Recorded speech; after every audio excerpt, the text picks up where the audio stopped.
예, 오늘 함께 나눌 말씀, 은혜 받고자 하는 말씀의 제목은 사는 길인데 진짜로 사는 길이 뭔지, 복음으로 사는 것이 뭔지입니다. 자, 세상의 모든 종교와 도덕, 철학은 인간이 올바르게 살 것을 가르칩니다. 이렇게 살아야 된다, 이렇게 해야 된다. 그런데 예수님은 나에게 그런 것을 요구하지 않으십니다. 이렇게 해라, 저렇게 살아라, 혹은 이렇게 하면 안 되지 등등 뭐 이런 거, 그런 것을 요구하지 않으십니다. 대신에 정말 살아갈수록 나 자신이 진짜 얼마나 형편없는 죄인인지를 더 심하게, 더 아마 슬프게도 죽을 때까지 더 형편없는 죄인인 것을 더 발견할 텐데, 그런 죄인을 그냥 그 모습 그대로 교정하려고 하지 않으시고 그 모습 그대로 다 받아주십니다. 이것이 복음의 진리입니다. 자, 이 세상에서 살아가는 매일매일의 삶이 결코 쉽지 않습니다.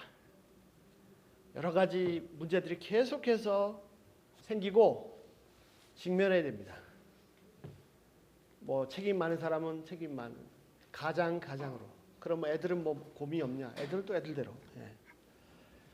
당장 매일매일 경제적인 문제, 건강 문제, 또 미국에서는 신분의 문제, 또 학업 문제, 뭐 계속해서 문제들이 있고, 자녀 교육 문제, 뭐 하여튼 뭐 내가 할 수 있는 게 없죠. 그다음에 이 모든 문제도 가장 근본적인 문제는 죄 문제입니다.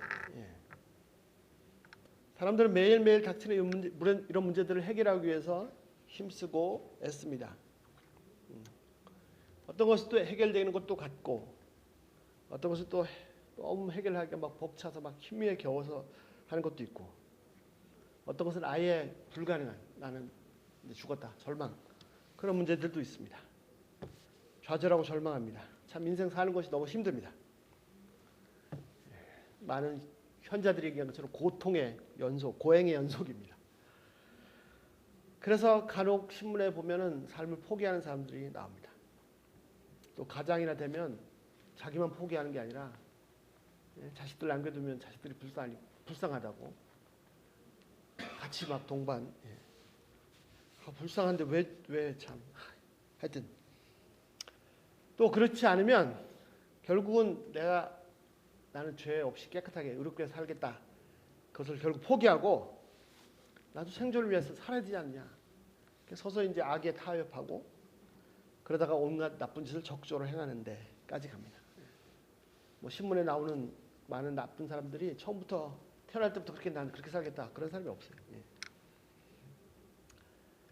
결국 열심히 애를 쓰지만 낙심하고 좌절하거나 아니면 죄에 빠질 수밖에 없습니다.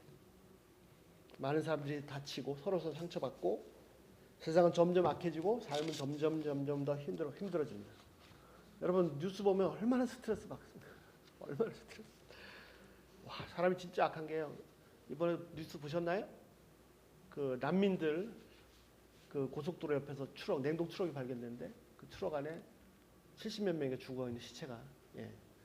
그러니까 중동이나 시리아나 이런 데서, 아프리카에서 유럽으로 이제 도망가던 난민들 시신이 발견됐습니다. 그러니까 브로커들이 하다가 적당해서 그냥 죽여 못하니까 지금도 그 난민들이 그 지중해 넘어서 가는 1년에 한 3천 몇 명인가 죽는데. 아이고, 하여튼 그렇습니다. 자, 과연 이런 악한 세상에서 의로운 삶이 가능합니까? 내 힘으로는 도저히 불가능한 일들이 너무나 많습니다. 이런 세상에서 과연 복음으로 산다는 것이, 어떻게 사는 것이 복음으로 사는 것입니까?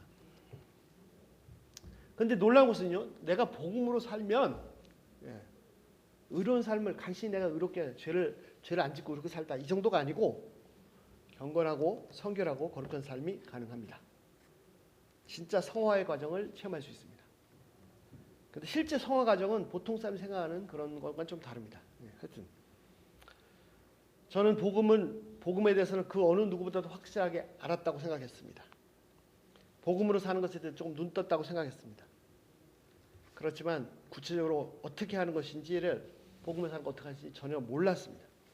그래서 진짜 좌충우돌 마음대로 죄짓고 살았습니다. 부딪히고 깨지고 터지면서 살았습니다. 자, 오늘 바울의 편지를 통해서, 바울의 말씀을 통해서 하나님의 복음의 신비를 새롭게 경험할 수 있기를 기도합니다. 자, 본문을 보시겠습니다. 첫 번째, 오늘 본문에서 바울이 말하고자 하는 주제는 뭐냐면 위로입니다. 위로. 하나님의 위로, 혹은 위로하시는 하나님. 제가 죽으면 제 어록에 남겨주세요. 위로는 어디서부터 옵니까? 위로는 위로부터 옵니다. 절대 위로는 옆에서 오지 않습니다. 사람들은 계속 옆에서 위로를 받으려고 그래요. 자기 가장 가까운 아내나 남편에게서 뭐 주의사 절대 위로가 안 옵니다. 위로는 위로부터 옵니다. 3절에 보시면 찬송하리로다 그는 우리 주 예수 그리스도 메시아 그리스도. 제가 앞으로 좀 용어를 고치겠습니다. 성경에 신약 성경에는 그리스도로 되어 있는데 그거는 헬라어고요. 원래 히브리어는 메시아입니다. 메시아. 자, 메시아의 하나님이시오. 근데 같은 뜻이에요. 크리스토스라는 말도 기름 부었다는 뜻이고 메시아도 마사 기름 부었다는 뜻입니다. 하나님이시오. 자비의 아버지시오. 모든 위로의 하나님이시며 하나님 어떤 분이냐면 모든 위로의 하나님. 하나님께는 위로가 그냥 엄청나게 가득 무한대로 차 있습니다. 그래서 모든 위로의 하나님. 4절 우리의 모든 환난 중에서 우리를 위로하사 우리로 하여금 하나님 여호와께 받은 위로로서 모든 환난 중에 있는 자들을 능히 위로하게 하시는 이시로다. 하시는 분이십니다. 바울이 엄청난 환난 중에 있었는데 위로부터 엄청난 위로를 받아서 그냥 자기만 위로가 끝난 게 아니라 주위에 어려움 중에 있는 모든 사람들을 위로하는. 바울은 2000년 전에 죽었지만 지금까지도 위로하는 바울을 통해서 계속 하나님의 위로가 흘러넘칩니다. 오늘 주제는 위로하시는 하나님입니다. 두 번째 본문 내용을 통해서 바울의 겪은 상황을 한번 잠깐 살펴보겠습니다. 8절에 보시면요. 바울은 지금 아시아 지방으로 되어 있는데 소아시아 지방입니다. 지금 터키입니다. 터키. 거기서 엄청난 고난을 받았습니다. 무슨 고난인지 잘 모르겠지만 받았습니다. 그 고난이 얼마나 컸는지 8절을 보시면 힘에 겹도록 온 힘을 다 해도 정말 감당이 너무 고통스러운 그런 고난을 받았습니다. 그 정도가 아니었어요. 그래서 어떻게 됐죠? 8절에 살 소망까지 끊어지고 와 이제 우리 죽었다 이제.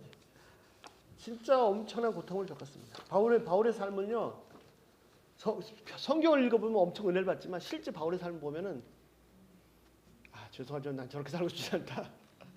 바울이 어떻게 살았는지 한번 볼게요. 고린도후서 11장 23절에 바울이 얘기합니다. 그들이 그리스도의 일꾼이냐 정신없는 말을 하거니와 바울도 말이 거칠죠 아주.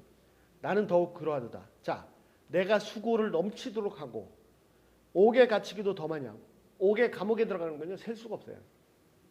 요즘 뭐 동성애자들 뭐 케이크 안 만들어주면 감옥 가고 동성애자들 줄이 안 서주면 감옥 가고 뭐 그런 얘기 생긴다 그러는데 바울은 감옥에 수도 없이 갑니다. 매도 수없이 맞고 여러 번 죽을 뻔하였고 24절 유대인들에게 40에 하나 강한 감한 매를 5번 맞습니다. 40대 태장을 맞는데요. 39대까지 때립니다. 40대 맞으면 죽으니까. 지금도 태장을 실시한 나라가 싱가포르입니다.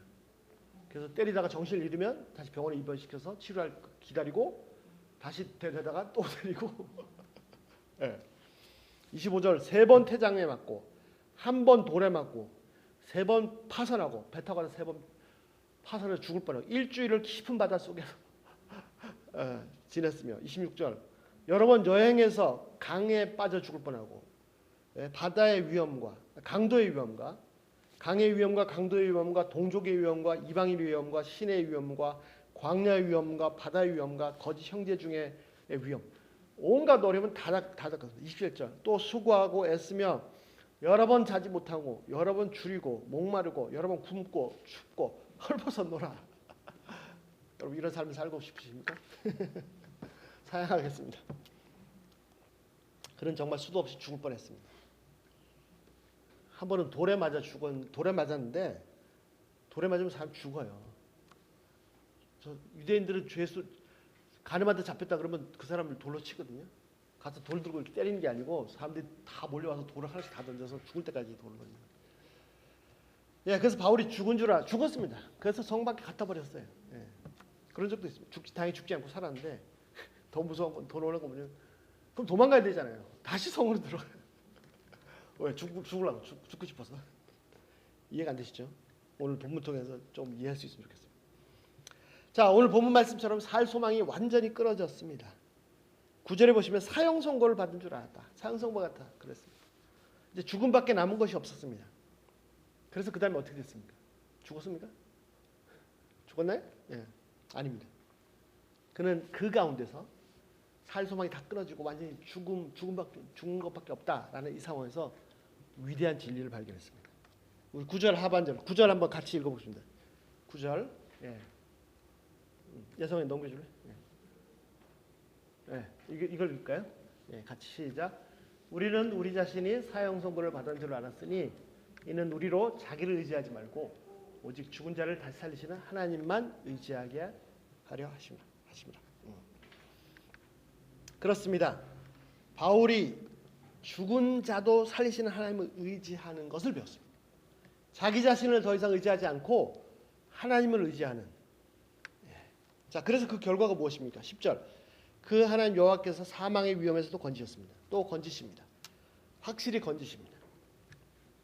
자, 이것이 3절 4절에 말한 바울의 위로입니다. 하나님의 위로입니다. 그래서 고난 중에 있는 사람들을 능히 위로하시게 됐습니다. 자, 세 번째. 그럼 고난에 대해서 한번 생각해 보세요. 첫 번째는 주제가 뭐였나 봤고요. 두 번째는 본문의 말씀 내용을 살펴봤습니다. 세 번째 고난에 대해서 생각해 보겠습니다. 자, 오늘 본문에서는요, 바울이 당한 고난은 복음을 위한 고난이었습니다. 복음을 전하는 사역자로 살 때 받는 고난이었습니다. 그런데 바울 당시 크리스천들은 다 복음을 전하는 사람들이었고 고난받는 삶을 살았습니다. 바울 당시에는요, 모든 예수 믿는 사람이다. 그러면 다 복음 전했고 고난받는 삶을 살았어요. 다 사역자의 삶을 살았어요. 물론 그 고난이 바울만큼은 아닐 수도 있습니다. 바울만큼은 아니겠죠. 그런데 현대 크리스천들은 성경에서 벗어나서 잘못돼서 사역자와 평신도를 딱 구분합니다. 마틴 루터가 종교개혁할 때도 그랬거든요. 이 프리스트, 신부와 일반 평신도를 구분해놨어요. 그래서 마틴 틀렸다. 이거 성경 이렇지 않다 해서 다시 개혁을 했는데 400~500년 흘러니까 또 다시 이렇게 됐어요. 또 개혁을 했어요. 결국 성경적이 아닙니다. 성경 말씀대로 아닙니다. 자, 메시아를, 예수님이 메시아다 이 사실을 영접한 사람은 누구나 다 복음을 전하는 사람입니다. 구원받는 길을 알았는데 어떻게 다른 사람한테 안 알릴 수 있어요? 나는 구원받았을 끝? 그렇습니까? 예? 내가 빛을 찾았는데 어떻게 어둠 속에 있는 다른 사람들한테 빛을 전하지 않을 수가 있습니까? 나만 살면 됩니까? 예. 죄에서 구원받을 수 있는 길을 찾았는데 모든 크리스천들은 다 사역자들입니다. 그건 뭐 특별히 꼭 무슨 뭐 안수를 받아라 목사가 되라는 게 아니에요. 목사가 못하는 일들이 너무나 많습니다. 평소에 내 삶 속에서 하는 거죠. 자, 그래서 고난은 있습니다. 바울이 말한 고난은 복음을 위한 고난입니다. 하지만 우리 삶에서도 이렇게 복음을 전하기 위한 고난 외에도 일반적인 고난들이 많습니다. 처음에도 말씀드린 것처럼 돈 문제, 쉬운 말로 하죠. 빵 문제, 공부하는 문제, 취업 문제, 뭐 인간 관계도 힘들고 자녀 교육, 뭐 건강 끝도 없습니다. 이런 문제는 복음을 전할 때 당하는 고난은 아니지만 그냥 나의 생존, 나의 가족들의 생존을 위한 수고, 겪는 고난이지만 그렇다고 해서 하나님께서 무시하시는 건 아닙니다. 자, 복음을 위해서 살 때만 고난이 있는 것이 아니고 항상 고난이 있습니다. 내 이기적인 욕심을 위해서 살아도, 내 이기적인 목표를 가지고 살아도 고난이 있습니다. 하나님은 내가 당하는 어려움에 대해서도 아버지로서 동일하게 도우십니다. 복음을 위한 고난이 아니니까 너는 틀렸다, 뭐 이렇게 하지 않으시단 말입니다. 근데요, 재밌는 것은요, 5절에 보시면요, 그리스도의 고난이 우리에게 넘쳤다. 그래서 바울이 고난을 받았는데 그것을 뭐라고 했냐면 메시아의 고난이다. 이 말씀이 이해가 되십니까? 제가 숙제로 내드리겠습니다. 예수님의 고난하고 바울의 고난이 같은 거예요? 아니잖아요. 바울이 자신 스스로 얘기한 것처럼 내가 너를 위해 구원하기 위해서 죽었냐? 아니잖아요. 그런데 바울이 뭐라고 그래요? 그리스도의 고난이 우리에게 넘쳤다. 이게 무슨 말인지 고민해 보시기 바랍니다. 5절. 예. 자, 네 번째. 이제 하나님, 그런 하여튼 엄청난 고난들이 있는데 하나님, 자, 살펴본 것처럼 바울은 이런 고난 가운데서 그 고난이 너무 커서 힘에 겨울 정도 고난이었고 도저히 자기 힘으로 감당할 수 없는, 이제는 완전히 죽었다. 예. 아까도 얘기했처럼 이런 상황에서 막 자살하는 사람도 있죠. 뭐 이런 상황이 되었습니다. 이미 사형 선고를 받은 겁니다. 자, 이때 그가 배운 것이 무엇입니까? 뭘 배웠죠? 9절? 오늘 핵심 구절입니다. 뭘 배웠습니까? 자기 자신을 의지하지 않고 하나님을 의지하는 것을 배웠습니다. 이미 자신의 능력을 넘어섰어요. 자신의 어떤 힘으로 이것을 건데 벗어날 수 있는 상황이 아닙니다. 이제 죽는 길밖에 없습니다. 그때 하나님, 여호와 하나님을 의지하는 것을 배웠습니다. 자, 그가 의지한 하나님, 여호와 하나님 어떤 분이십니까? 어떤 분이죠? 9절에 죽은 자를 살리시는 하나님이십니다. 자, 하나님 어떤 분이십니까? 죽은 자도 살리시는 분이에요. 여호와 하나님은요, 죽은 자도 살리십니다. 그래서 그분이 하나님이세요. 예, 예. 하나님은요, 여호와 하나님은 진짜로 죽은 자를 살리시는 분이십니다. 바울이 로마 4장에서 믿음에 관해서 말하면서 믿음에 대해서 얘기할 때 아브라함을 예를 들었어요. 아브라함은 우리의 믿음의 조상입니다. 예. 유대인의 조상이기도 하지만 믿음의 조상입니다. 무슨 말이에요? 믿음으로 사는 사람들의 조상이에요. 그래서 믿음으로 사는 것이 이런 것이다. 그 신뢰를 보여준 사람입니다. 아브라함의 믿음은 어떤 믿음입니까? 너무 귀한 말씀인데요. 로마서 4장 17절. 기록된 바 내가 많은 민족의 조상이 되리라 하셨으니, 자, 그가 믿은 하나님은, 자, 로마 4장 17절. 아브라함 믿은 하나님이 어떤 분이니까 두 가지를 말씀하십니다. 죽은 자를 살리시며, 그 다음에 어떻게 해요? 없는 것을 있는 것으로 부르시는 하나님이시라. 하나님은요, 죽은 자를 살리시는 하나님이시고요. 하나님께는요, 없는 것 필요하시면 그냥 있는 것으로 부르세요. 이 말씀이 잘 안 와닿으시나요? 엄청난 말씀입니다.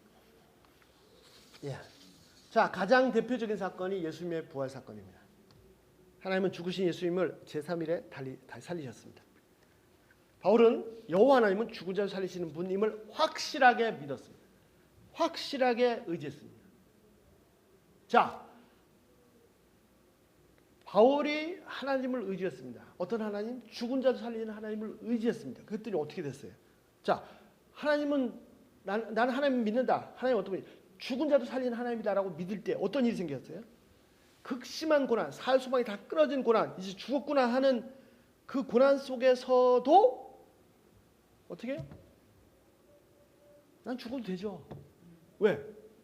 하나님 살리실 거니까. 왜? 보통 어떻게 해요? 막 죽으면 큰일 난다, 죽지 않으려고 발버둥치고 애쓰고 막 그냥 발악을 하고 막 살아야 된다. 막, 예. 이제 죽었다, 끝장났다. 아니 괜찮아. 난 죽을 거야. 왜? 하나님 살리실 거니까. 하나님 살리실 수 있으니까. 예. 오히려 이런 악한 상황이, 극한 상황이 되면 더 막 살려고 애씁니다.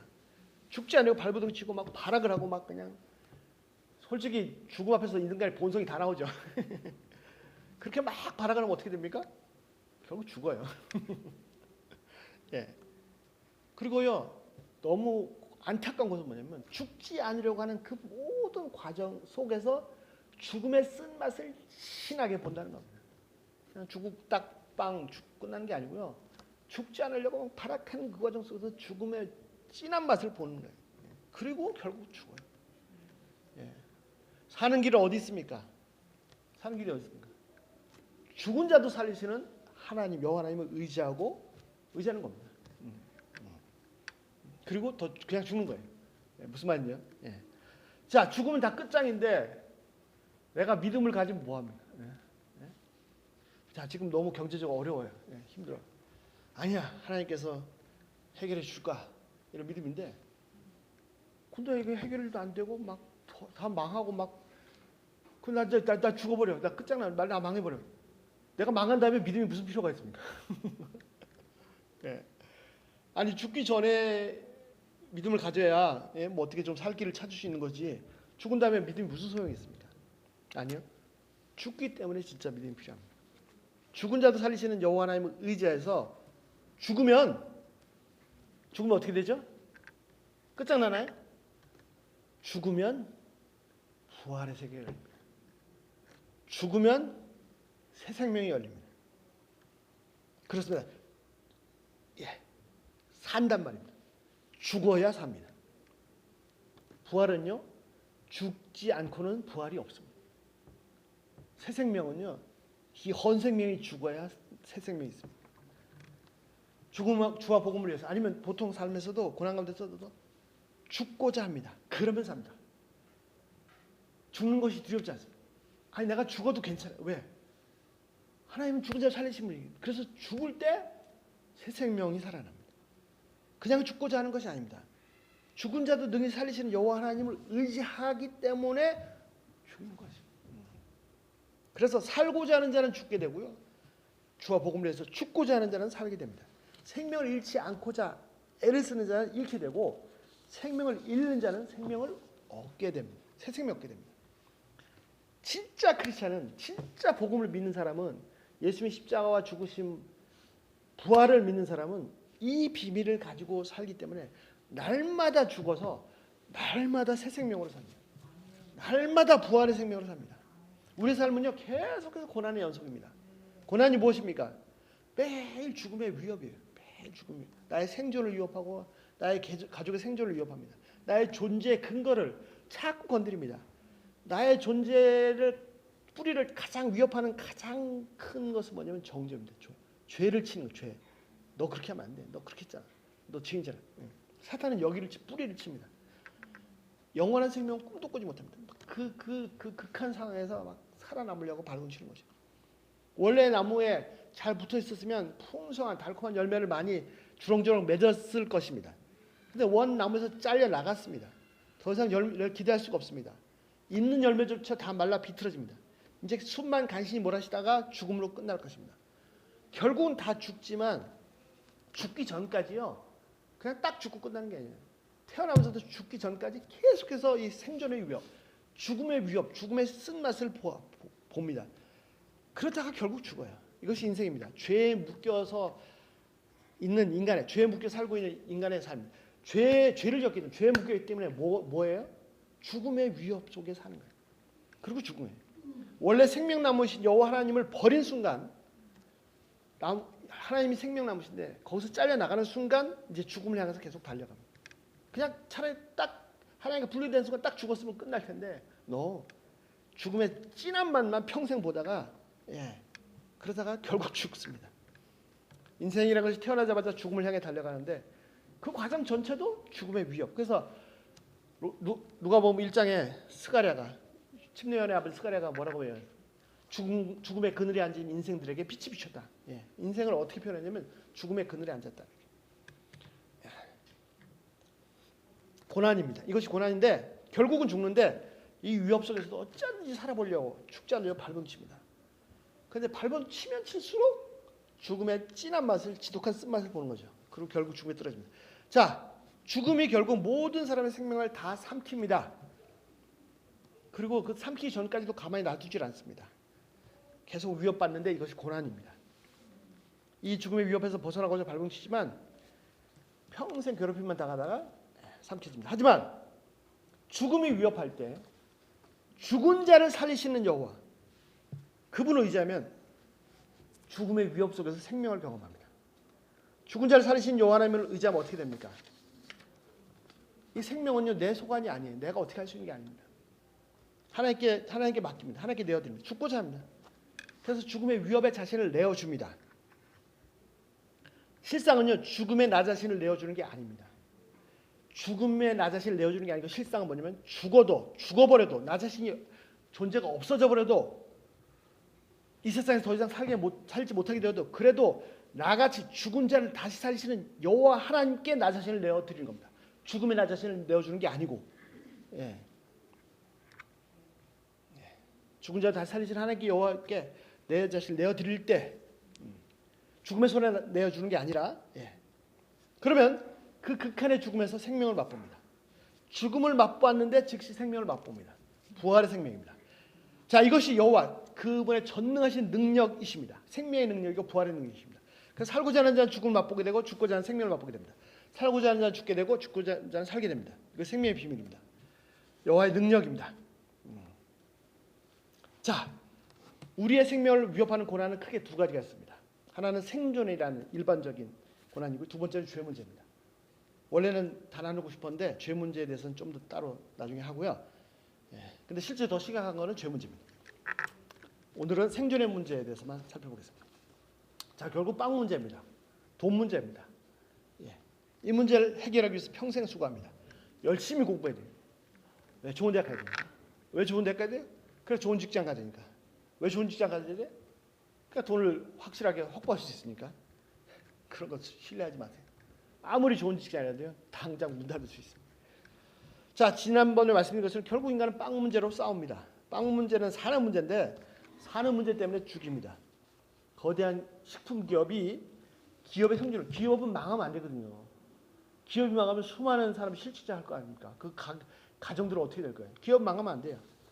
그래서 결국은 하다가 자꾸 적자 나면 어떻게 돼요? 망하면 안 되니까 어떻게 해요?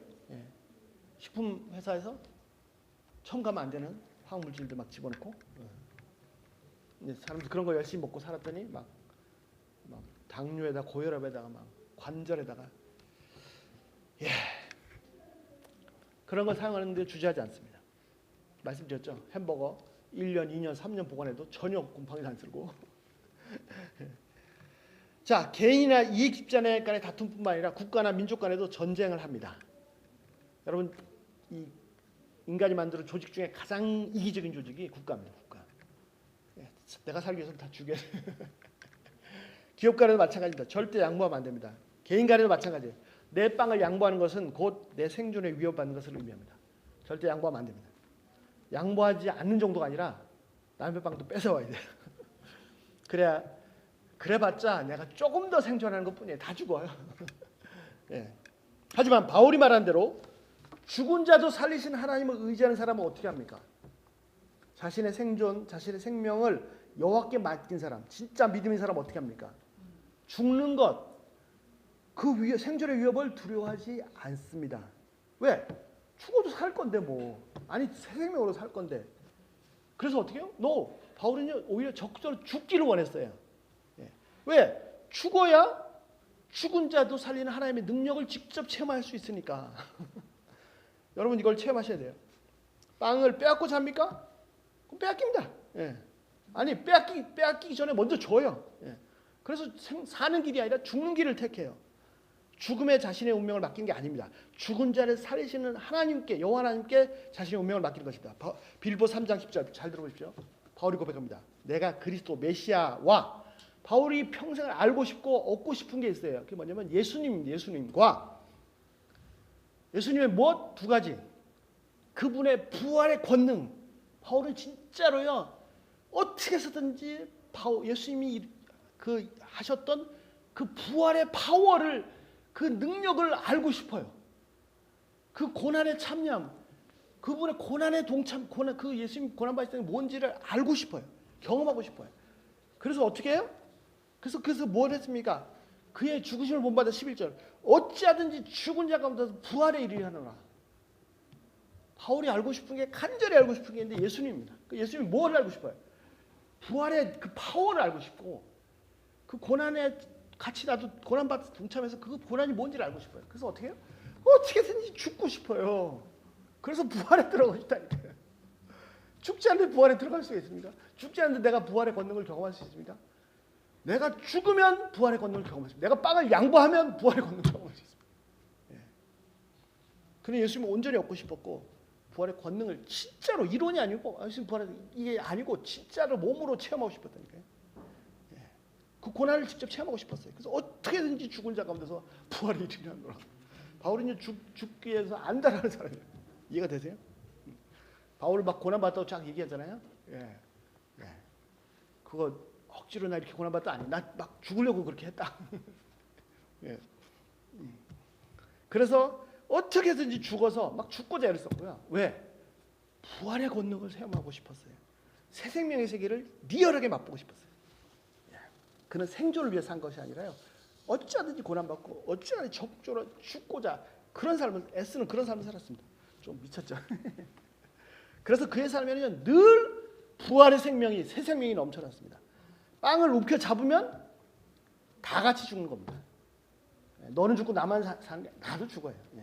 빵을 계속해서 나눠주고 그러면 내가 죽으면요 다 같이 살아요. 이것이 진짜 생명의 원리입니다. 돈요 내가 움켜 잡으면 다른 사람 죽이고 나도 죽습니다. 나눠주면요 다른 사람 살리고 나도 삽니다. 사람 관계요 내가 살고자 계속해서 나를 주장하고 내가 옳다고 주장하면 다른 사람 다치고 죽고 나도 죽습니다. 같이 죽습니다. 그래 네가 옳다 네 말이 맞다 내가 틀렸다 하고 내가 죽으면 다른 사람 살고 나도 새 생명을 삽니다. 왜 이렇게 살지 못했는지 정말 미치겠네요. 진짜 바보 같습니다. 왜 이렇게 살지 못했는지. 모든 문제, 건강의 문제, 신분의 문제, 학업 문제, 하나님 저는 더 이상 못해요. 이제 저 죽었어요. 이제 하나님께 다 알아서 하세요. 다 이제 끝장났어요. 난 망했어요. 난 망했으니까 죽었어요. 이제 큰일 났어요. 내가 죽기 전에 어떻게 살려주세요가 아니고 난 망했어요. 죽었어요. 이제 하나님께서 알아서 하세요.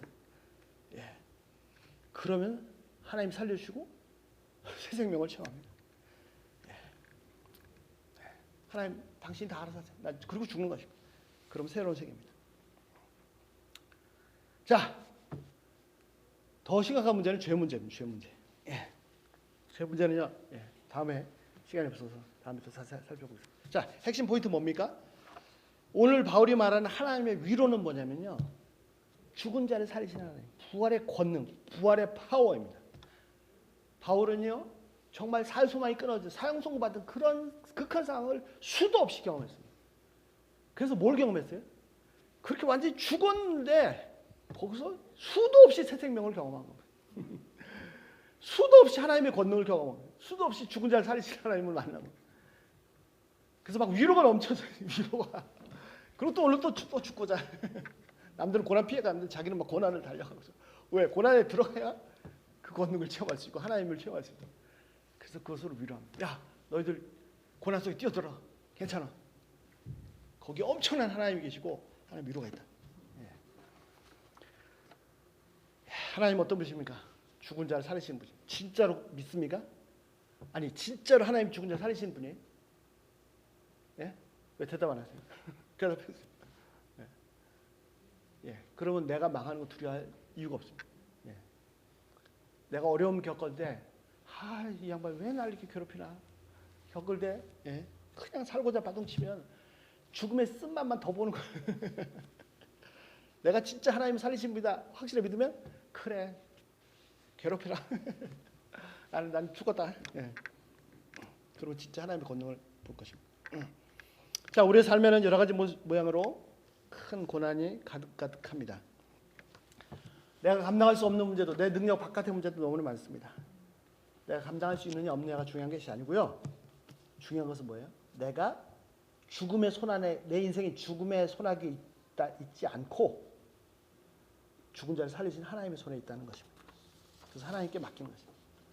죽은 자를 살리신 여호와 없는 것도 있는 것처럼 부르신 하나님께 맡기는 것입니다. 그래서 아무 두려움 없이 내가 죽고 내가 망하는 길을 갑니다. 왜? 내가 죽고 내가 망하더라도 끝장나 버리는. 만약에 우리의 삶이 죽음의 손에 있다면 끝장이에요. 죽은 자 살리신 하나님께 있기 때문에 내가 죽을 때 하나님께서 새 생명을 살리신 것입니다. 부활의 새 생명, 예수 그리스도 메시아의 부활의 생명을 간절히 맛보고 싶어서 고난받는 길, 죽는 길을 스스로 택합니다. 지난주에 한 장로님 만났는데 참 너무 귀하신 분이죠. 그 연세 드시고 평생 정말 엄청나게 사역하신 분인데 그 권사님이 좀 큰 수술 받으시고 집에 항암 치료하시고 집에 계셨어요. 막 사역하고 싶은데 못 나가는 거예요. 그래서 결심을 했더니 하나님 제가 3년 동안 종으로 살겠습니다. 이분이 말로 그 70 넘으신 80달에 가시는 할아버지께서 진짜 종으로 새벽 5시에 일어나셔가지고 식사 준비하고 청소하고 따님 의사인데 출근 시켜줄 준비하고 막 진짜 도시락 싸 손주 돌보고 또 권사님 돌보고 말이 아니 진짜로 종으로 식사하러 들어가는데 이 할아버지께서 앞서서 가셔서 저희들 문을 열어주시더라고요. 그래서 들어가시라고 했는데 나중에 말씀 들어보니까 진짜 이분은 마음 자세가 난 종이다 이렇게 하는 거죠. 그러면 하나님의 생명을 줘. 예, 자, 여러분 제가 한 가지 여쭤보겠습니다. 여러분 예수님이 여러분들의 죄를 나의 죄를 위해서 죄값을 다 치러 죽으셨고 그 예수님이 3일 만에 다시 살아나서 나의 구세주신 거 확실히 믿으십니까? 예. 그러면요 그것이 확실히 믿으면 나는 이제 이 죽음의 손아귀에 있지 않습니다. 하나님의 손에 있습니다. 하나님의 권능의 손 안에 있습니다. 내가 죽어도요 삽니다. 내가 죽어야 삽니다. 내가 죽으면 삽니다. 내가 살아있으면 계속 고통만 맛보는 거예요. 빨리 죽으면 고통 안 볼 텐데. 자, 내가 죽으면 그러면 하나님의 손 안에 있기 때문에 내가 죽으면 끝장이 아닙니다. 새로운 세계 부활의 생명입니다. 빵도 나눠주고 돈도 주고 손에도 스스로 자처하고 진짜 그 장로님 그 따님 진짜 그렇게 사세요. 와 정말 귀한. 자 고난을 일부러 찾아가고 그래서 죽고자 애를 손해보고자 애를 쓰고 망하고자 애를 씁니다. 바울이 그랬던 것처럼 그럴 때 예수님의 새 생명이 내 안에서 역사합니다. 이것이 크리스천의 진정한 능력입니다. 하나님의 권능, 죽은 자를 살리시는 여호와 하나님의 파워입니다. 죽음의 손아귀에 있는 사람들은 죽으면 안 되거든요. 죽으면 끝이에요. 그래서 지금도 죽지 않으려고 발버둥칩니다. 그러나 죽음의 손아귀에서 안 죽으려고 발버둥치면 칠수록 죽음의 쓴맛을 더 봅니다. 과거 우리의 삶이 그랬습니다. 안타까운 건요. 지금 내가 하나님의 손 안에 있는데도 불구하고 과거처럼 그렇게 살고 막 안 죽으려고. 왜? 말로는 예수님 부활할 때 알지만 내가 죽으면 끝장이라고 생각하니까 세상에 살 걸 모르니까 복음의 파워를 모르니까 부활의 능력을 모르니까 그래서 심지어 거듭나서 하나님의 손 안에 있는데도 불구하고 안 뺏기려고 빵 하나 돌 하나 안 뺏기려고 고난보다는 편안하게 안락하게 가졌는데도 더 가지려고 다른 사람 죽이고 자신도 죽는 삶입니다. 이제 앞서가신 예수님을 따라간 바울, 수많은 사도들, 선배들 따라서 여러분 우리 이제 고난의 길을 죽음의 길을 갑시다. 이것이 사는 길입니다. 진짜로 사는 길, 새 생명의 길입니다. 빵도 나눠주고 돈도 나눠주고 나는 손해보고 나는 당하고 뺏기면서 스스로 고난을 찾아갑니다. 근데 본성이요 그럴 때마다 막 계속 입이 이만큼 나와서 하나님 막 그러다 망하면 어떡하라고. 그러다 망하고 내가 죽으면 부활의 새 생명이 우리에게 임합니다. 왜냐하면 우리는 더 이상 죽음의 손 안에 있지 않고 죽은 자 살리시는 하나님의 손 안에 있습니다. 그래서 진짜 이 하나님의 부활의 권능을 나는 망하고 난 죽었는데 그런 줄 끝장난 줄 알았더니 부활의 세계가 있구나. 하나님의 권능이 있구나. 이것을 체험하셔야 됩니다. 우리의 신앙은 이론이 아니라니까요. 죽지 않으면 결코 부활의 생명을 엿볼 수 없습니다. 바울이 하고 싶은 말이 뭐예요? 바울이 하는 위로가 뭐예요? 그 고난 중에 뭘 배웠어요? 나 자신을 의지하지 않고 죽은 자도 살리시는 하나님을 의지하는 법을 배웠습니다. 이것이 위로입니다. 새 생명을 얻는 새 생명의 경험을 하는 그런 세계를 배웠습니다. 우리 같이 기도하겠습니다.